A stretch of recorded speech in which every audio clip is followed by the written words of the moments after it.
Hi. Welcome. Thanks so much for joining us. Of course. Yeah, we're super, super excited. This is such an important topic.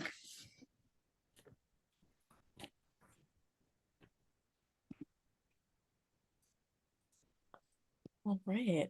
People will be joining in the next minute or two, but Olivia, if you'd like to start your welcomes. Sure. Hi, everyone, and welcome. Thank you so much for joining us tonight for Media Literacy in the Age of Fandom and Politics, a collaborative live stream hosted by Swifties for Hope, the Media Education Lab, and Ocean State Media. We're thrilled to have you here as part of this conversation about how the media we love and the messages we share shape the way that we see the world, engage with one another, and participate in democracy. I'm Olivia Richard, Media Director for Swifties for Hope, and I'll be your moderator this evening. For those who may be new to our community, Swifties for Hope is a fandom powered movement which aims to use creativity, joy, and storytelling and our collective love of Taylor Swift to protect democracy and build a future rooted in justice, equality, and progress. Born out of the 2024 election as Swifties for Kamala, we helped mobilize hundreds of thousands of voters through art, humor, and connection.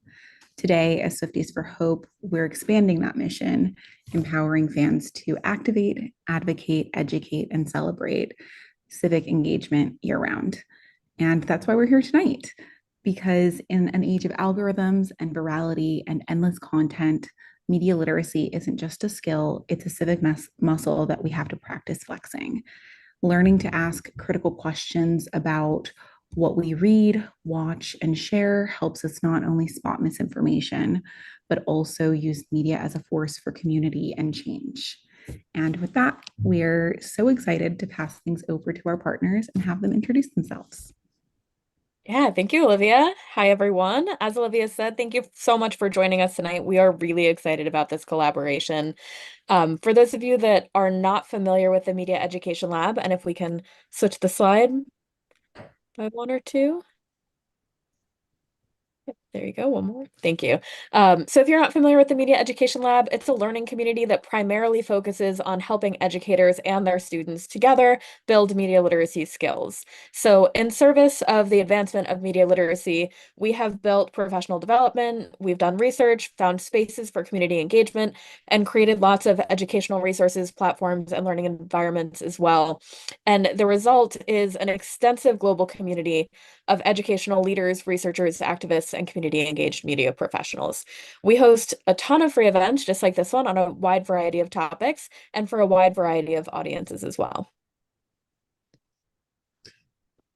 Over the next hour, we'll explore how fandom and pop culture and politics intersect and how media literacy empowers us to engage with the world in a more thoughtful and creative way. We'll dive into the question, what exactly is media literacy?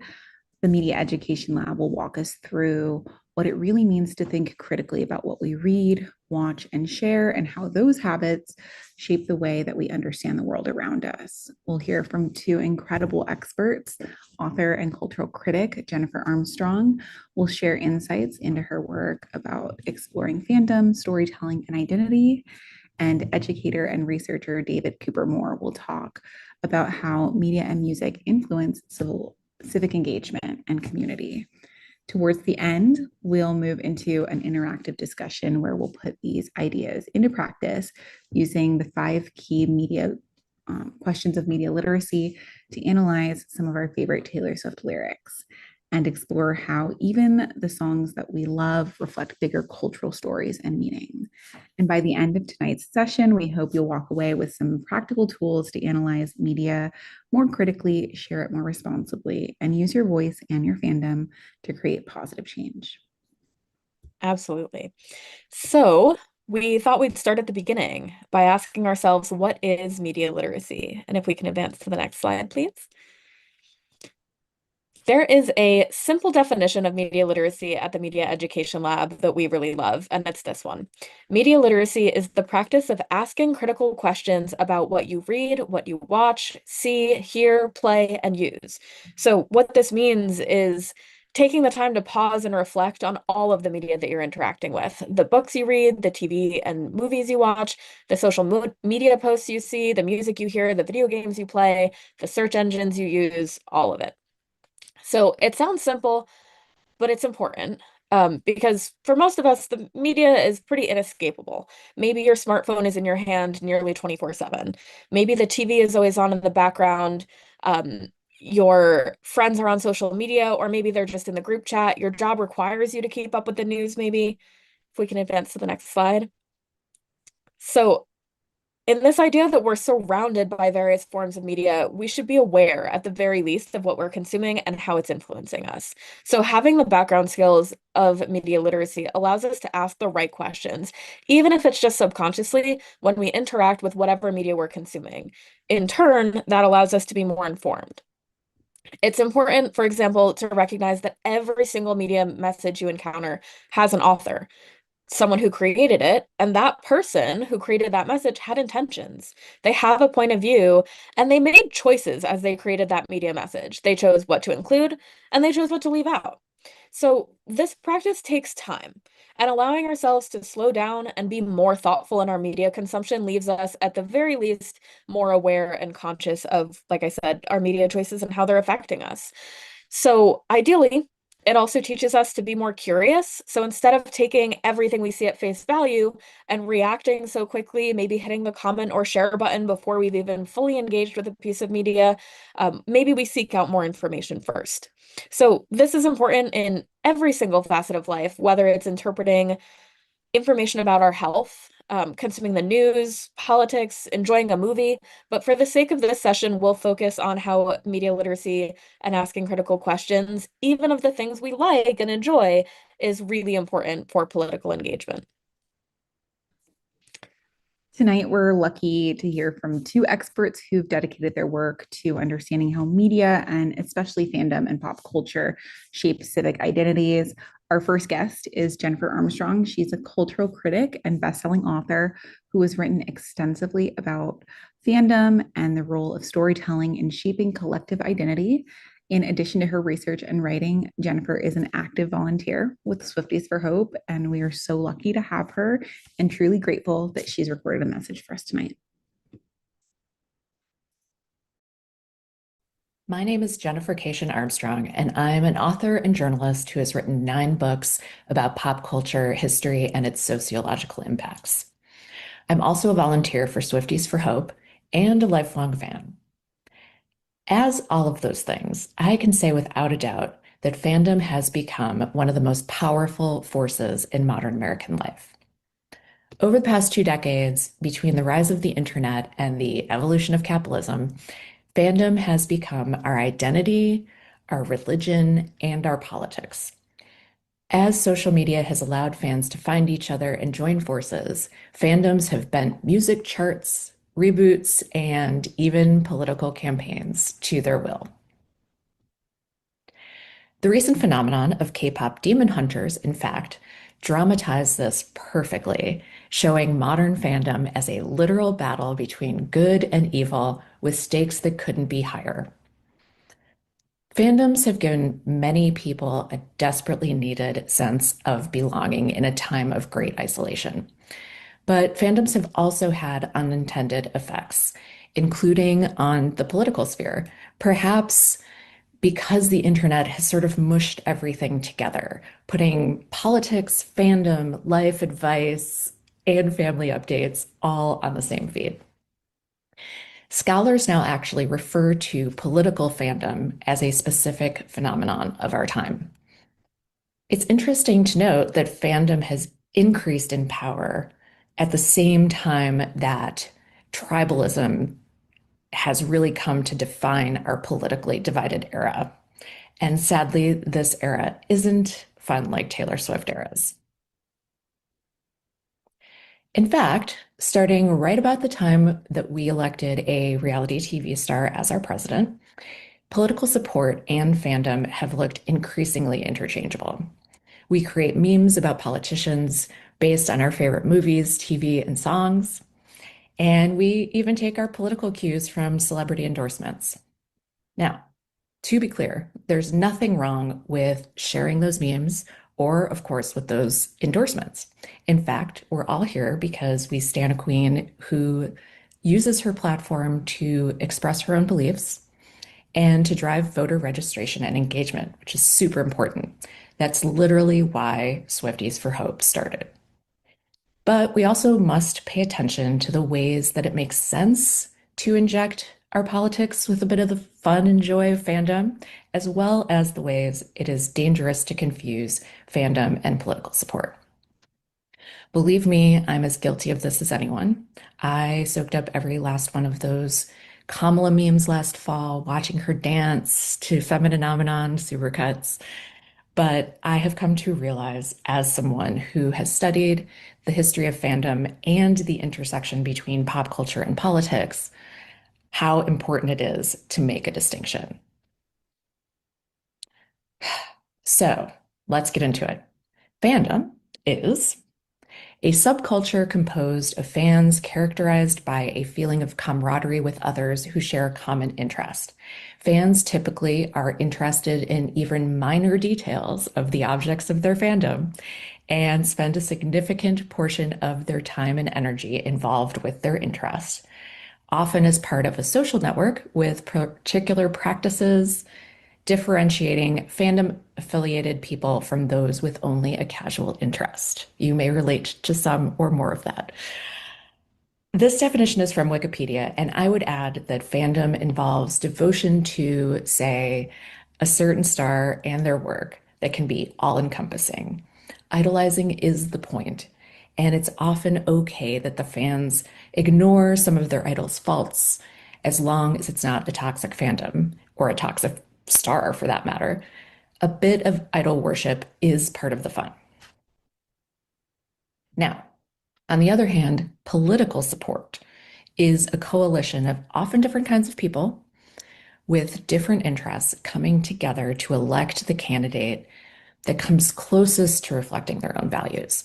The candidate does not have to be perfect in their supporters' eyes. One of our Swifties for Hope volunteers, in fact, offered a great analogy that her dad taught her. Candidates are like public transportation. You weigh the options available and you choose the one that will get you the closest to where you want to go. It's not going to drop you off at your door, and that's okay. So, what does all of this have to do with media literacy? The first thing is that this kind of coverage about memes and celebrities, it can be fun and it's okay to enjoy it. But it can crowd out more substantive coverage of issues and policies, which you should seek out when evaluating candidates for yourself. The second thing is a candidate being in fun videos on social media set to your favorite songs does not necessarily mean they will align with your values. Even a heartfelt endorsement from your favorite pop star doesn't necessarily mean you should just vote for that candidate without asking questions. In fact, Taylor said it best herself in that endorsement last year. If you haven't already, now is a great time to do your research on the issues at hand and the stances that these candidates take on the topics that matter to you the most. As a voter, I make sure to watch and read everything I can about their proposed policies and plans for this country. Then, after you've done that research, you can choose the best option for you, even if there's no perfect option. Humans aren't perfect, but it is so important to give your vote to the best possible person, especially at a time when democracy itself hangs in the balance. Most of us are aware by now that fandoms can be toxic, as I mentioned, and the same kind of behavior can be seen in certain political followings. This is exactly because of the unquestioning loyalty of the followers, which, as we've established, is misplaced when it comes to politicians who we must remember actually work for us, not the other way around. It's quite dangerous for people to identify as fans of a politician, which tips the balance back the other way toward the politician. As fans ourselves, we can use our inside knowledge to be better media consumers and voters. think about all those Taylor anti-fans out there, those people who love to just get on social media to criticize her because it gets them attention. And the algorithms love a passionate debate rather than reasoned discourse. You'll find plenty of the same kind of trolling in the political sphere, and you can use your fandom senses to try to suss this out. You can think about who is the source and why are they coming for this particular politician at this time. We're also very familiar with times when there's kind of hidden lore behind something, a deeper meaning, and we can kind of try to figure that out and try to figure out what the hidden lore really is that's driving a narrative.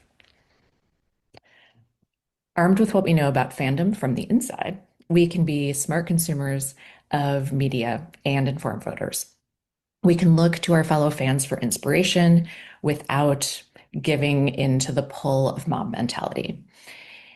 And we can keep in mind the difference between fandom and political support and choose our candidates appropriately while holding them accountable. Thank you so much for listening.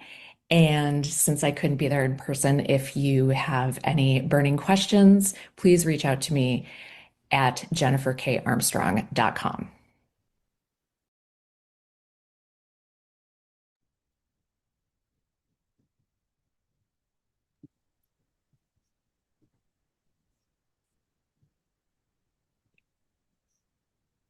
All right. Thanks to Jennifer for preparing that for us before her travels. In the spirit of media literacy, we're going to open up the floor for a little bit of discussion. Personally, for me, that really resonated in the context of politics because thinking back to the last election, I saw a lot of people get caught up in either feeling the need to defend everything a politician has ever done in order to feel okay voting for them, or they refuse to vote altogether if the candidate had any perceived shortcomings. So I really appreciate this distinction. But let's talk about it. Those of us in the room. Thoughts and reaction to Jennifer's video? I mean, I couldn't agree more. I think that in this day and age, it's so incredibly important to not only research the material that is being fed to you through the media, but also to dive into the candidates and people you support. A lot of us gain our political affiliations through our family and through our parents, and then we reach voting age and we kind of sort of just adopt those. But as voters, it's our civic duty to just research and make sure that we are finding candidates that align specifically with our personal direct interests and our personal direct messages, or as closely as we possibly can get.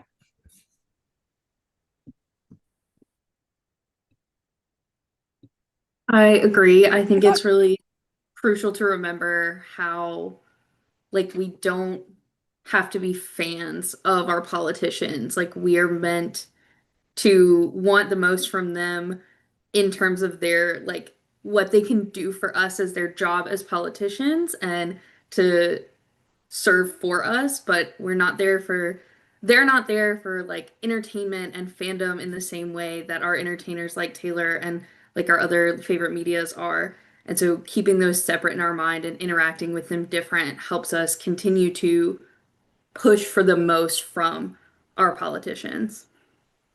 I think that's a really great point, Carly, because I think when we look at people we're fans of, there's a different level of acceptance that we have. And when we're looking at politicians who are supposed to work for us as people, they are supposed to work for their constituents. They're supposed to make sure that they are passing initiatives and passing measures that seek to protect and uplift the communities that they represent. Like, we need to have a more critical eye than you might if you are just a fan of somebody and you're generally enjoying their music, and maybe the song's for you, maybe it's not, but overall you're going to back them no matter what. When we're looking at our elected officials, there are some issues that are worth walking away or looking at other potential options for, and it's important to keep that critical eye, I think.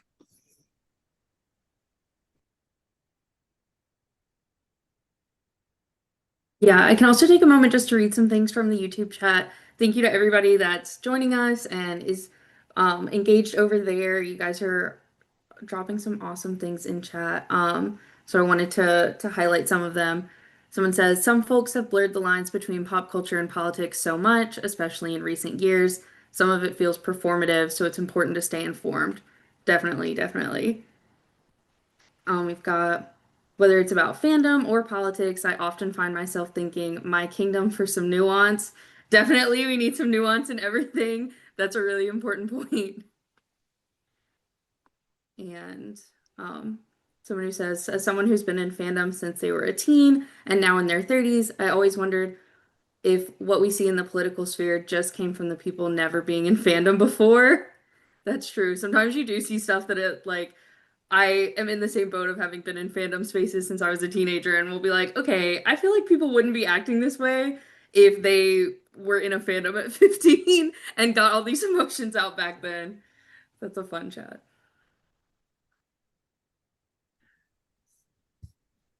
Yeah, thank you so much to everyone for sharing and engaging in the chat section. We'll open it back up in a little bit, but I want to take this moment to welcome David Cooper Moore, a longtime media literacy advocate and filmmaker whose work explores music and media and how culture intersect. David serves on the faculty at Temple University and has helped countless students and organizations think more critically and creatively about the media that they make and consume. Welcome, David. Thanks. Thanks so much. My name is I was hoping to talk a little bit about some of my experience in uh, the intersections between music and media literacy. I've been teaching for a really long time in a lot of different spaces. So I've taught everyone from kindergarten through senior citizens. In my current work, I do a lot in adult education here in Philadelphia. And it is a really interesting thing when music enters the classroom. It's kind of special. Before I start even talking about anything, I'm wondering if anybody on the call here has any like formative experiences of music in the classroom, because it's like my favorite thing to do, and I'm going to talk about it. But I'm curious if anybody here has any like things that they did. Maybe it was an English teacher who, had you write your first essay about lyrics that you liked, or it was a teacher that like really didn't like something that you brought into the classroom. Oh yeah. When I think I remember when we were in middle school, we were assigned a project, and it was basically pick a song that makes you feel something, or pick something that makes you feel beautiful. And I was moody, and I brought The Scientist from Coldplay. So yeah. Nice. How was the response to that from the teacher? It was great. I mean, it definitely, I think a lot of my peers were like, I mean, people brought like Hannah Montana, and so they were kind of like, why are you bringing The Scientist? But I was like, no, you have to like listen to the lyrics. And I've been a lyrics girly ever since. Amazing. Were you listening to Taylor Swift at that time? Yeah, definitely. I think our song was on loop for me. So, what I find really interesting about when music enters the classroom is it really activates a lot of our like media literacy, you know, like optimism and pitfalls at the same time. When we talk about doing this kind of work in the classroom, we often talk about the need to balance protection and empowerment, right? When we're working with all students of all ages, what are the ways in which being active with media can empower us to do more, to use our voices? What ways do we have to kind of protect ourselves from some of the harms that are out there? It seems like there are more harms coming out every day, but we know that at the end of the day, connecting online through communities, being able to use online tools to, get our voices out there has been a really huge benefit for folks finding their own voice, choosing collective action. And so when we bring music into the classroom, one thing that I've always had to balance in most age groups, right, is the empowering potential of bringing in music. So that includes things like its emotional resonance and the way that it can kind of inform your identity, your sense of who you are. It's a lot of fun. There's a lot of joy when you bring music into the classroom. I remember back when I was working with the Media Education Lab back in 2009, I think. I brought in the Janelle Monáe song Tightrope, and I said to the kids, what kind of dance would you do on a tightrope? And all the kids who had never heard this song before, they all came up with their own tightrope dances, and it was really amazing. It's a great experience in the classroom, and it creates this sense of community and belonging, right? When you find your artist or you find your song, you sometimes find your people too. But at the same time, when you're working with folks using pop culture, I've always had to think about balancing developmental appropriateness, right? What songs are the right songs? My own kids are now 8 and 11, and like, does Sabrina Carpenter come in? Is the question. She's like right on the line for them a little bit. And then there's other songs that they know of that I think are probably not really appropriate for them at all. This is a constant struggle with teachers in media literacy environments because they want to use relevant popular culture, but they're constantly making these assessments about what is appropriate for the students that I'm working with. And sometimes that's radically different in the same classroom, right? You have some kids that are engaging with, really dark adult media, and you have other kids that aren't allowed to engage with anything. There's a lot of transgressive content, right? There's a lot of content that we may not be prepared to deal with in the classroom. And also, music can be used as a form of exclusion, right? There's a lot of kids and other students can, use music in ways that creates an in-group at the expense of some other group, right? I think this is like less true than it was when I was a kid. So I grew up in like the 80s and 90s, and music was a really strong way to create these other groups. But I still see it among young people now. Um, and so when we're talking about this, I always want us to kind of balance the need to integrate this kind of education with the empowering potential of engaging with music and the more protective impulses we might have to, support folks and students who, may be more vulnerable, that may, just maybe in a place where they're not ready for some of these conversations. So go to the next slide. I'm going to talk about a couple of, I think, unique aspects of music specifically which I think make it really, really powerful as a learning tool. But is a little different from some of the other things we focus on in media literacy. So some of the things that we talk about when we talk about how do we, you know, start to engage young people in these kind of habits of inquiry and in these kinds of ways of analyzing media that protect them and prepare them for this wild information environment they're going to come into, right? The information environment is really scary. It's really unwieldy. And one thing that is nice about music is that it really does help us focus on our feelings and experiences. I tried to use a relevant Taylor Swift quote for each of these slides. The idea being that, in a lot of different kinds of media, students will tend to focus on the sort of what happened in this, right? What is the message? What happened in this movie? When you talk to younger kids about movies and television shows, they will often recite the entire plot of like a 2-hour movie to you. I don't know if anybody's been on the receiving end of that. I love it. I love it. I actually like listening to my kids recite the plot of the movie. I make them do that for K-pop Demon Hunters because I still don't totally follow what the plot was for that, and they have told me. But when you talk about music with students, right, it often brings out their feelings and their experiences, and it opens up this space to really explore the connections between the media that folks are sort of consuming and how this is really affecting their identity, how it's relating to their experiences. This is a really good thing, but it's also like a really private thing. And so one question I'm always asking in the classroom is, should I ever be pushing back on a private interpretation and analysis that somebody has with a song that they are listening to, even when I think that the message of the song is different? It's a little different than other forms of media, right? Where when I'm talking about things like information literacy, making sure folks know how to, determine the credibility of a source, I'm really clear on like this is the right way to do this, and this is a way that's not as good. But with music, it's very different, right? When I have a song that I feel a little iffy about, but somebody that I'm working with really loves the song, I don't really know what to do sometimes with my own interpretation of it because, their story is their story for this song. And their story is related to their experiences and to their feelings. All right, next slide.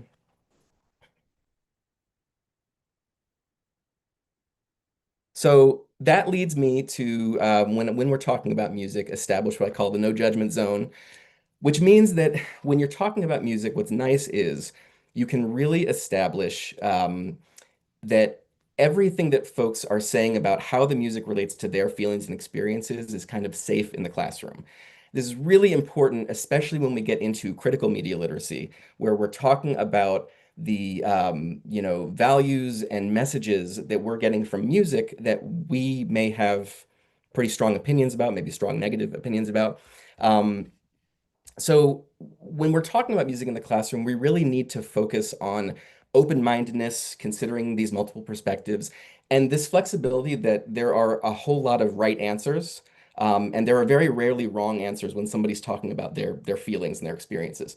So when we focus on those perspectives and feelings and experiences, we can really sort of guide that conversation to a productive place, especially when the that there's maybe differing opinions. There may be people, we talked about like the folks who are pro Taylor Swift and anti Taylor Swift, right? If you have those two factions in the classroom, you want to balance that very carefully and introduce that conversation so that we're not just sort of establishing battle lines. The basic idea being that music can often have messages, but it never only has one message. And the messages change based on how we kind of hear the music. All right, one more slide. So this is where I usually, when I'm working with teachers, I'm very mindful for them to be very thoughtful about favorites. I use the holy ground metaphor here, right? When you're dealing with somebody's favorite music, the stronger they feel about that music, the more painful it can actually feel to deconstruct or critique it. And so I'm always really wary, especially in the realm of music, around jumping right into a media literacy critique of like a song that somebody loves. And what I will often do as an educator is try to kind of start from that place of experience, that place of like the feelings that come into it, and to have more of a conversation around those experiences than to jump right into like textual analysis. Um, so there's a couple things you can do here. One is actually have the learners introduce their favorite songs as personal reflections, not just as a text to be analyzed. So this is where teachers will ask you to, bring in your favorite songs and maybe do like a lyric analysis, make a personal mixtape, or maybe something based around like a theme. You can also use a lot of songs that like learners are unfamiliar with to flex their media literacy muscles. I often use very old songs when we want to do like a text analysis. If I'm in a classroom and half of the group is Swifties and the other half are not Swifties, I am probably not going to play a Taylor Swift song for that group. I'll probably play something very old. And that has actually backfired before. I've played old songs that are really personal to one of the students in the classroom, which is cool. We just talk about that. We introduce those experiences again. And really using this as an opportunity to focus less on the text and a little bit more on the multiple perspectives in the room. One of those key media literacy questions is how do different people interpret things differently? What different perspectives do people take to this? And music opens up millions of different perspectives. You can have I don't know, at least millions, maybe billions of Swifties in the world. And each of them has their own perspective on the music. And you can tell this from, the passionate arguments that people who are all fans can get into around meaning and around experiences. And so I like to focus on those three things when we're talking about music, and hopefully that can help frame some of the conversation we're about to have, which is that when we're talking about music, we want to make sure that we're kind of starting from our experiences and feelings. We want to make sure that we're not bringing judgment of other people's interpretations into the mix. And we want to be really thoughtful, especially when people have strong positive associations and feelings with music that they have. Because it just is really important to respect the impact that all of this music has on folks' sense of identity, on their emotions, on how they kind of think about themselves in the world. And how we connect this to civic engagement is really complicated. I like to actually use music as kind of a neutral ground for these conversations to start off talking about music so that we can pivot into areas that are maybe a little bit less personal. So we could talk about favorite music, and then when we start talking about things like political media, we can actually note the differences, right, between the personal investment that we have in this pop culture that we feel really strongly about versus this other space where we do have to bring a much more critical lens. So with that, I'd love to open things up for folks. If you have any thoughts about conversations you've had about music, if you've had experience like teaching with other folks, talking about music, things that you've noticed. Yeah, I'm reminded of a time when I was in high school. One of my English teachers, every day before the lesson, she would play a song that was relevant to our lesson in some way. And at the end of the class period, it kind of like explained to us why it was relevant and what made it relevant. And it was so really cool because like we would do like, I think we were doing Macbeth. Um, and she would play mostly music from her personal tastes. So I was introduced to a whole lot of music I hadn't heard before, um, and introduced to and comparing that to the books we were reading, which was I found to be a really interesting analysis. Yeah. I talk to a lot of teachers that are very anxious about um, being authentic about their own tastes. They often have very strong feelings about their students' tastes, right? And they'll feel very hesitant to bring in their own stuff. I say, well, actually, that's one of your strengths, right? I mean, if you have the kind of relationship where everybody is sharing something, you can share too if it's in the right kind of environment. You don't want to be which I've been guilty of sometimes, the kind of hip teacher trying to bring in the relevant thing. When you can be authentic to yourself, right? The music often connects to that pretty naturally. And so it's really cool to get to know somebody that way, especially if you're in like a classroom that you really love this teacher. They might introduce you to new music. They might at least introduce you to music that you'd never thought about that way before. So that's really cool. Any other thoughts like this, the experiences that folks have had talking about music in the classroom? I had a teacher when I was in second grade, Mr. Kennedy, who I still remember. And about once a week, he would pull out a guitar, his own guitar, and he would play a song popular to him. It was something that he loved, and I remember it just made it feel like such a safe space in the classroom. One of my favorites was Wildfire.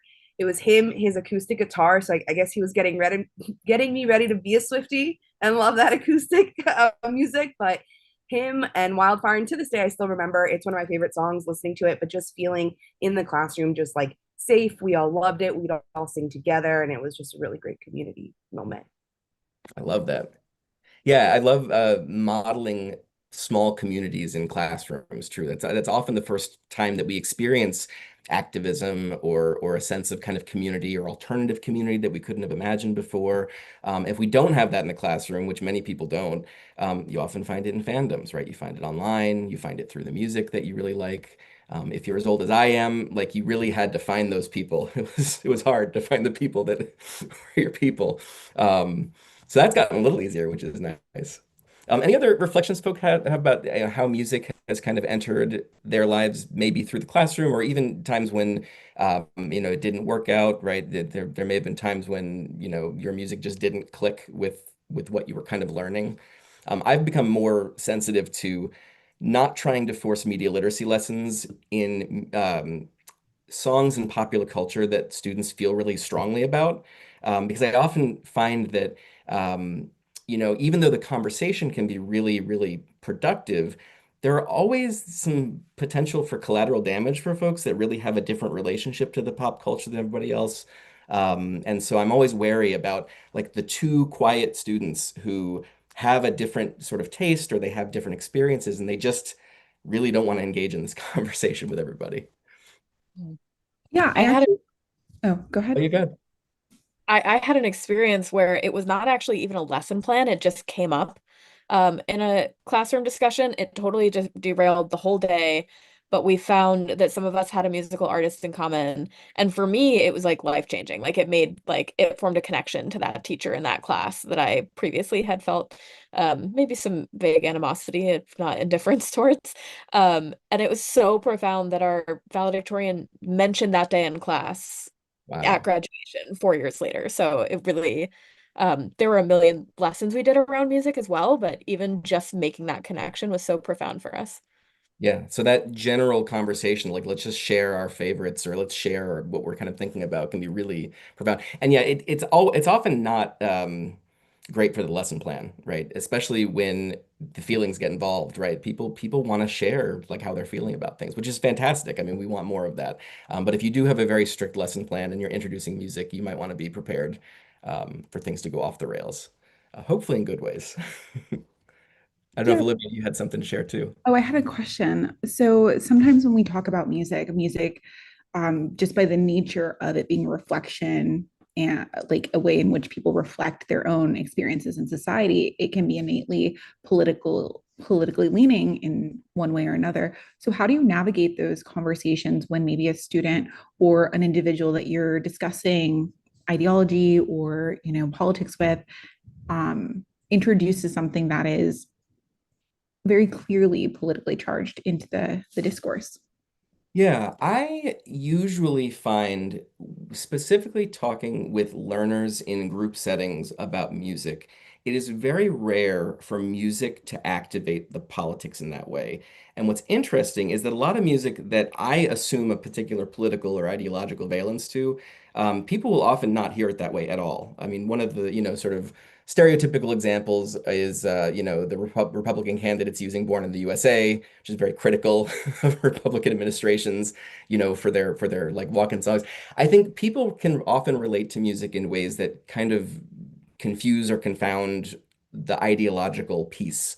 And I think that's one of the strengths of using it, right? If you can talk about music in ways that bring everybody together into a conversation that they might not have otherwise had. That is one of the sort of secret superpowers of music compared to other stuff, right? It's very hard to watch a news piece and think about the multiple interpretations without really falling into sort of political alignment. But with music, you can do it all the time, right? You can use a very polarizing artist. You could use a song that is really kind of coded in a genre or an artist who may affiliate with, one side or the other political spectrum. And you will often find that the conversation is not as starkly political as you thought it was going to be. So I like to try to use that because it is so easy to spark political conversations with almost all other media. I like the ones that keep things a little more ambiguous. I don't know if you've had experiences with that yourself, though. If you had, experiences with, ideological readings of music that you've kind of had to deal with or anything like that. No, I think you said it and addressed it really nicely, or in a reflective way of my experience. I find that when it comes to a musical conversation, it's a nice, even like level ground um, for discourse. Specifically in like a political setting, it's often a way to kind of like bring the energy down within the conversation to a level that people can be heard. Yeah, that's my experience too with very different groups of people. So I'm not going to say it's universal, but it does seem pretty widespread, and so I really do enjoy using it for that reason. I'll read one thing from the YouTube chat that someone sent. They said that my English teacher in high school was a big fan of music. Our last project of senior year was called, quote, Last Lecture, where we had to, sorry, the chat moved, where we had to select a song and make a slideshow of our life. It was a profound experience to create mine, but also seeing my classmates' stories and deeper into their worlds with music and photos. I love that. I think a lot about how one of my sort of this is like a belief more than a finding or anything. I think that getting to know people's personal experiences through their musical taste is often a way to find common ground with people that you might not otherwise think that you have any common ground with. And it can also kind of chip away at your own biases and prejudices around music, right? So if you're working as a teacher or if you're in a classroom environment and somebody brings in their personal mixtape with 4 songs that you thought you hated, and then they just tell you the most amazing personal connection. I can guarantee you, you may not like the music, but you'll never really hear the music the same way again. And so I think those are really powerful experiences. So it's really cool to hear that people have experienced that.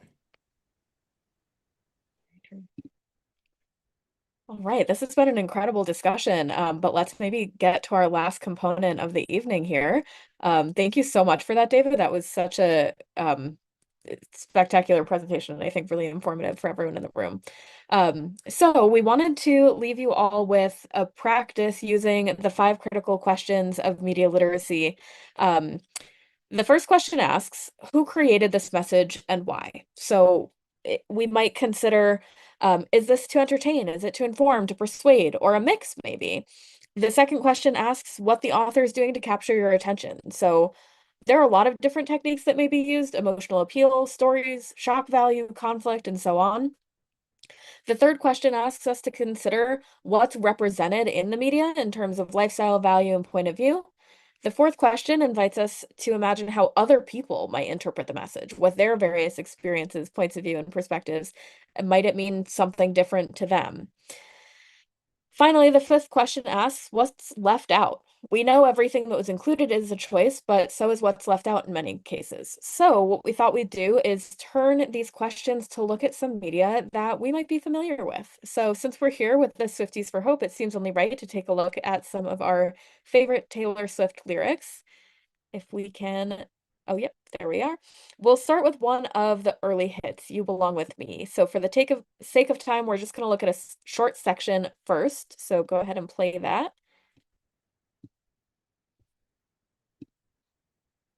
She wears high heels, I wear sneakers. She's cheer captain and I'm on the bleachers, dreaming about the day when you wake up and find that what you're looking for has been here the whole time. If you could see that I'm the one who understands, you've been here all along, so why can't you see you belong with me? All right, there it is. So we have the lyrics on the screen as well so that we can continue hearing it.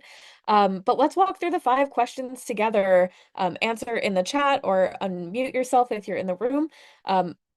We know who the author is, but what's the purpose? What are we seeing here? At this point in time, Taylor is a teenager. She's in high school.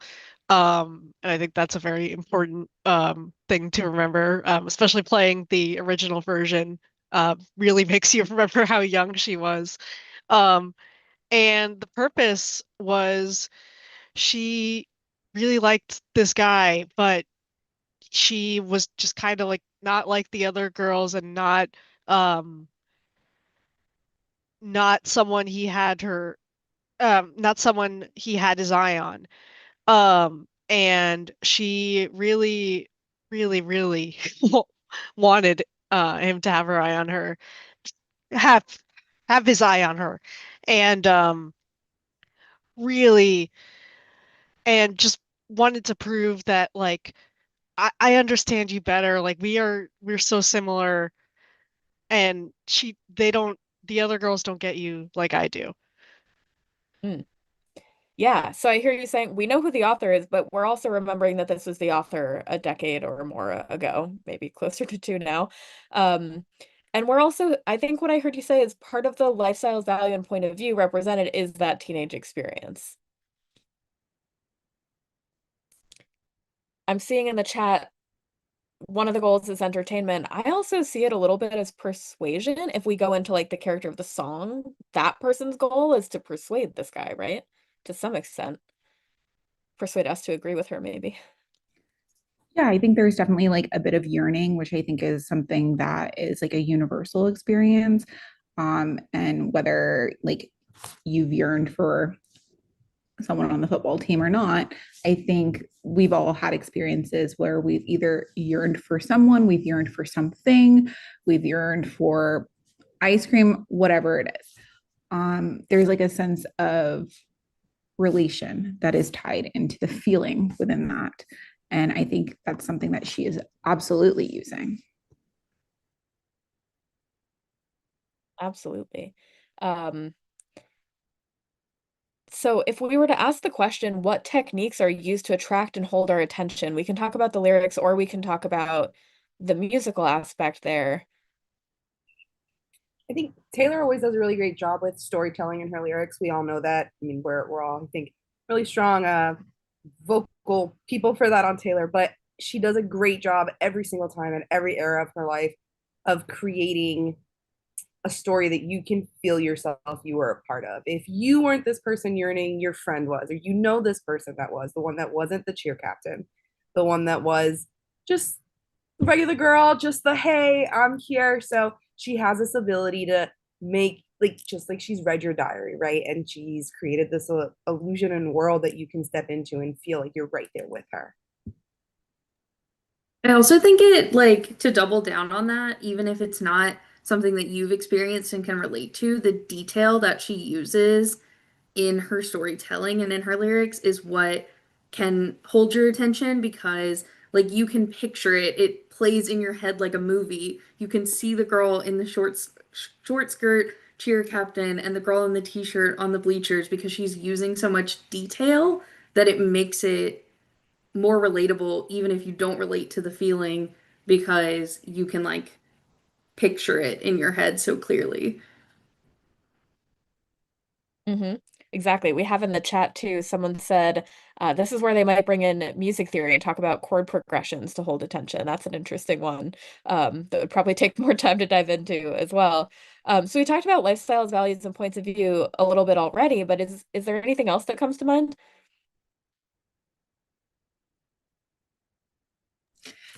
I mean, I can speak to a little bit of the musical theory. I think that one of the really interesting things about Taylor is that she does explore so many different elements of musical theory. She like really channels and kind of breaks chords and like expected musical patterns in a way that really conjure the emotions and direct the listener um, into feeling um, what she's hoping.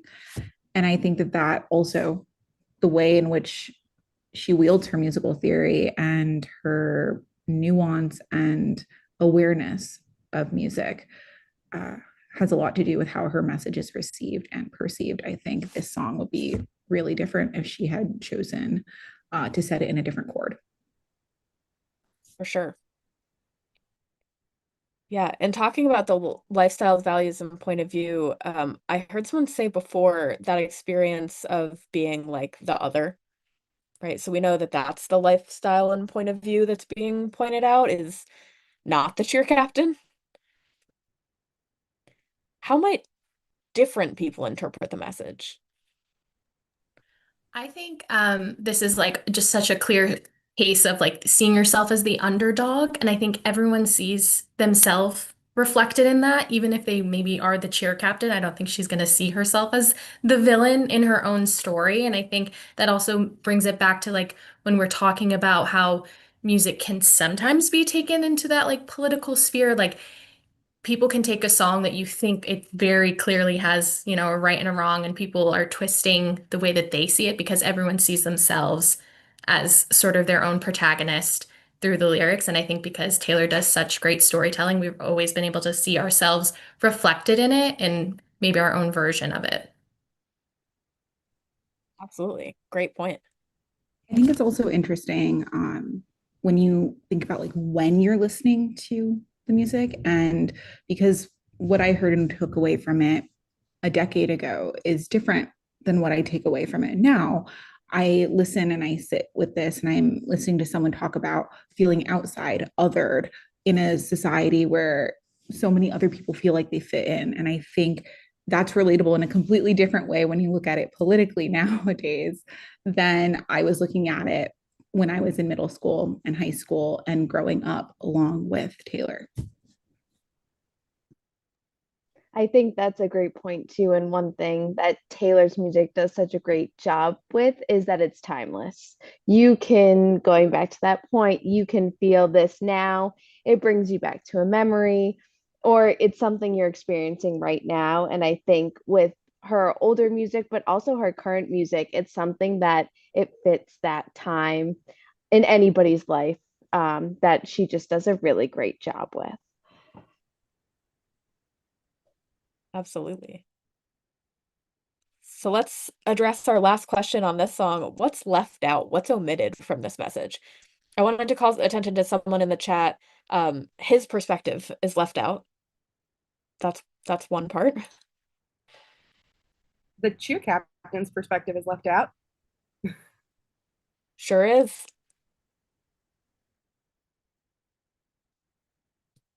I'd also add like the broader like community's perspective is left out. Like we know that she sees herself as kind of an underdog, but we have no idea how the community actually feels about her. True. We also know for obvious reasons, like the adult nuance of what makes a relationship work or someone belong with a certain person is left out here, right? Yeah. Okay, let's move on to another song. I know we could probably keep doing this all night, but let's move on to our next one. We're going to go with a more recent song, and this one I thought really fit the theme of tonight well. Taylor Swift is reflecting on her relationship with her fans and fame. So let's listen to a short section. And they called off the circus from the disco down. When they sent home the horses and the rodeo clowns. I'm still on that tightrope. I'm still trying everything to get you laughing at me. I'm still a believer, but I don't know why. Have never been a natural. All I do is try. I'm still on that trapeze. I'm still trying everything to keep you looking at me. All right. We've got the lyrics on the screen again. Let's walk through our 5 questions. Who's the author? What's the purpose this time?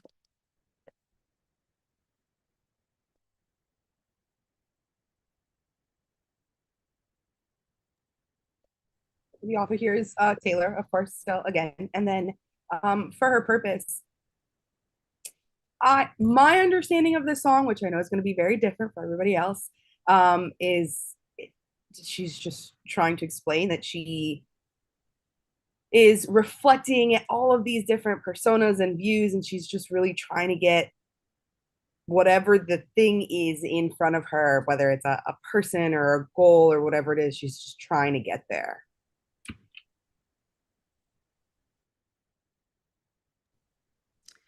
So I can actually speak to the musical theory on this one because I know the song very well.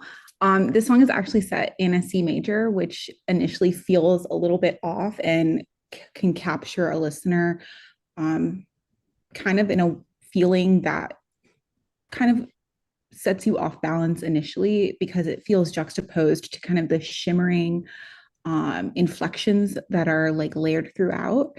And then there's just like a lot of like within the production of it, there's these unresolved atmosphere that kind of resembles the way in which an actual disco ball might refract or reflect onto a dance floor at the end of a night when it's being cleared up. And it sets the stage for, I think, the conversation that she wants to have. Then you look at kind of like how like Taylor and Jack layered like the different reverb and the guitar, and they like laid it like they delayed specific chords during different periods of the song. I think to that commenter's perspective, I would say there's a lot of power within the musical layering of Taylor's music that helps guide a listener, whether they're aware of it or not. Absolutely. And I think it also, what you're saying, Olivia, speaks to question 2 as well, right? Because that does capture our attention. This musical quality that sounds like she's singing to an empty room almost, right? That's going to catch you off guard a little bit. It sounds different than some other songs that we know from her. Other techniques to attract and hold our attention that we might speak to? I feel like also this, again, what we talked about last time is this storytelling. So, this idea of being in a circus and all these different elements within it, it really keeps your attention and you're trying to visualize it in your head. But by doing that, you are so involved and so trying to kind of understand and see these sorts of things. And also, I feel like right off the bat, anything that involves a disco ball, it's very enticing and it's something everyone's like, ooh, ah, and it's very flashy. So I think that that's another technique is that those descriptions of it. The flashy imagery for sure. Moving right along, what lifestyles, values, and points of view are represented here? I think it's interesting how like lifestyle as a performer presented, where like we know that she is, obviously not in a circus, but is a performer, and does that, but like we can still relate to it even if we aren't performers because it's still like a lot of the feelings are universal to being like a people pleaser or like wanting to be the center of attention, which are things that everyone or more than just professional performers can relate to, even though like her lifestyle as a performer is being represented. Absolutely. Yeah, to that same note, I mean, at the core, I think this song is about radical vulnerability and the courage to be fragile in front of other people. And when we're talking about like being on a trapeze, kind of just like hanging there, it kind of flips the usual perspective of like what pop culture might be rather than idealistic confidence and control. This, I think this song kind of like honors the like honesty and vulnerability of being so exposed, um, but unreachable or feeling unreachable. Yeah, interesting. Well, on that note, how might other people interpret the message? I think Mirrorball amongst Swifties is found to be like one of her most relatable songs. I know a lot of people relate to this song. Someone in the chat mentioned they have a tattoo of this song. And also, I wanted to note that this song came out during COVID 2020. So a lot of us were very lonely at that time, um, and very introspective. So a lot of people, I think, really related to this song on a very personal level, as a result of the time it came out in. Absolutely, which almost even brings up the question, how might someone who doesn't remember COVID hear this song differently?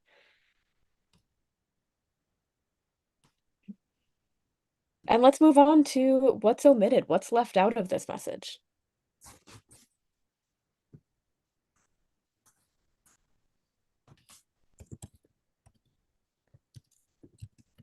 It's a harder perspective than with You Belong With Me, where we can very easily say, well, the boy she's singing about, the girl she's singing, the other girl in the picture, whereas this one like is so introspective that it's hard to say what perspective is then missing because it's her talking about herself. Yeah, I think one of the other parts that you might like look at that might be missing is who she's performing for. I think we go through life, we walk through life, and we kind of put on a production for or the production we put on changes in the scenes and the people who are in the room. And she never specifies who this song is about or like what it's about. We assume as fans that this is about us, or about her relationship with us. But this could also be, you know, a reflection of her feeling the need to be performative in some sort of way, in a more intimate and private space as well. Absolutely. And I want to know a couple things in the chat as well. Some people said the difficult side of being the mirror ball, because here she's being nostalgic towards it. Someone else said the outside world's perspective, given how internal and introspective it is. Awesome. Well, paying attention to the time here, again, I know we could probably dissect lyrics all night if we wanted to, but I just wanted to say thank you, everyone, for participating in this process. We hope you learned something valuable. And if you found this interesting, please feel free to take a look at our website and see what other topics might suit you, and we hope to see you there. I want to say a huge thank you to everyone who joined us tonight. This was like a really great conversation. And as we wrap up, I do want to just like leave everybody with a little bit of a thought, and that is that like media literacy just it's not about cynicism, it's actually about curiosity. And when we take a moment to kind of just slow down and ask why, what's missing, why something else is included, we make space for empathy, accountability, and most importantly, truth. And that's what our democracy needs right now more than ever. So, on behalf of Swifties for Hope, I want to extend a heartfelt thank you to the Media Education Lab, as well as Ocean State Media, for just being incredible collaborators, as well as everyone watching who joined us this evening. And on behalf of Swifties, if you'd like to continue this conversation with us, feel free to follow us on any and all social media platforms at Swifties for Hope, and join our Discord community to keep learning and creating. And remember that hope is the most rebellious thing you can do in this political climate.